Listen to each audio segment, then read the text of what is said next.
Mister chairman, मैं mister chairman आपकी तवज्जो, इस हाउस की तवज्जो चित्राल की सूरत-ए-हाल की तरफ दिलाना चाहता हूँ कि एक तो बर्फबारी की वजह से घर भी गिर गए हैं जिसमें इंसानी जानों का भी इतलाफ हुआ है और मवेशी भी, साथ साथ रास्ते भी बंद हैं।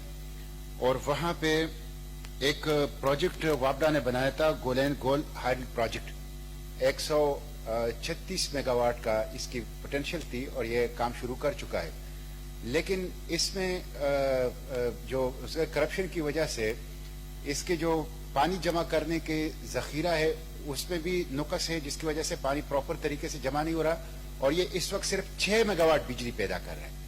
तो इस वक्त पूरे चित्राल में एक तो रास्ते बंद हैं, बर्फबारी हैं, लोग तकलीफों में, दूसरा है कि वहां शदीद किस्म की लोड शेडिंग है। तो एक मेरा मुतालबा यह है कि ये जो गोलैंड गोल हाइडल प्रोजेक्ट है इसकी तहकीकात की जाए। ये वापडा ने बनाया है, ये बहुत बड़ा प्रोजेक्ट है,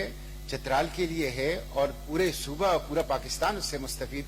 होता है, होगा, हो सकता है। लेकिन वो करप्शन की वजह से उसमें 138 मेगावाट के बजाय इस वक्त वो 6 मेगावाट पे है, जिसकी वजह से वो खुद चित्राल को बिजली फराहम नहीं कर रहा। दूसरा मेरा मुतालबा यह है कि चित्राल को नेशनल ग्रिड से बिजली फराहम की जाए ताकि वहां जो सर्दियां हैं, बर्फबारी हैं और लोग घरों के अंदर महसूर हो गए हैं, कम से कम उन तक बिजली तो पहुंचे, वो कम से कम जिंदगी उनके लिए आसान तो हो जाए।